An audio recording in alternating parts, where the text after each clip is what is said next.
Shocking death tolls have emerged after the Ashraf Ghani government in Afghanistan ramped up attacks on the Taliban. In the Afghanistan, drastic increase in attacks on civilians have also been seen in the past month.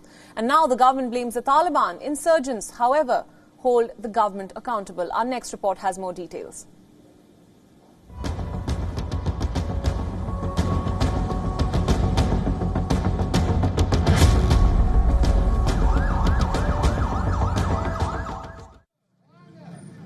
In the past 1 month, over 200 civilians have been killed and wounded in several attacks across Afghanistan. Most of the attacks have been carried out by insurgents of unknown league and without claim of responsibility by any party. The Afghan government, however, holds the Taliban responsible for the deaths of these civilians and some military service members in most cases.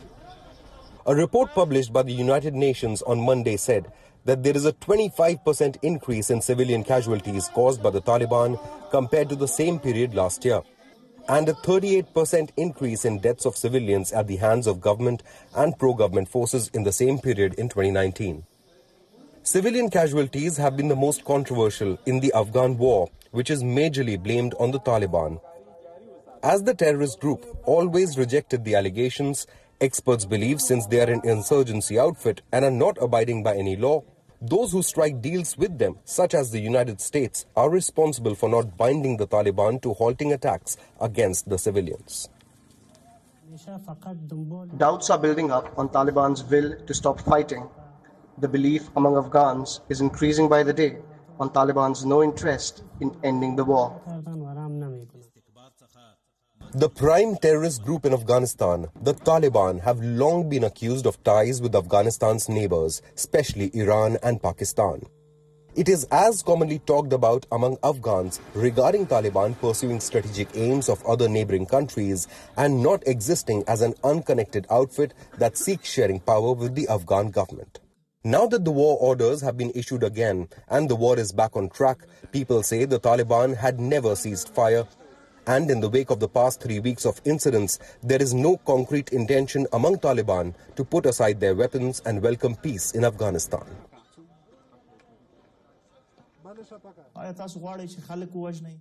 Hopes for peace increase amid end of political deadlock. Peace efforts restart following an accord between the two presidency claimants. The several months of uncertainty over Afghanistan's presidency was a major hurdle in the way of convincing the Taliban to start negotiating peace with the Afghan government in an intra-Afghan format. The squabble over presidency also slowed down the peace process to an extent. But just as the two figures agreed to form an inclusive government, optimism increased among the Afghans over a peace deal with the Taliban. Experts believe the wave of attacks and bloodshed are to increase in the near future. This, despite the increased efforts to decrease violence. The worst waves of bloodshed are yet to come.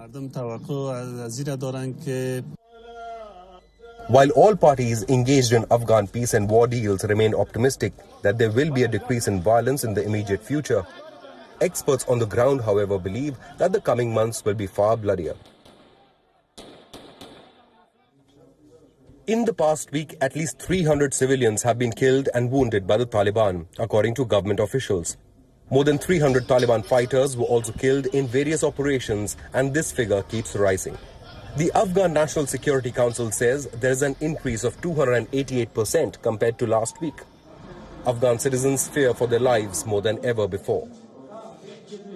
As they step out in the morning, most Afghans believe they may not return home alive.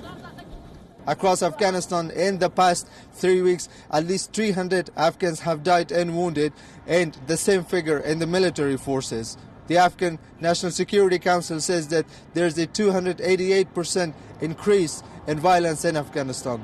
But most Afghans who leave home in the morning and do not believe they would come back alive at the evening now think that the hope for peace is increasing and that they may at last witness peace in Afghanistan.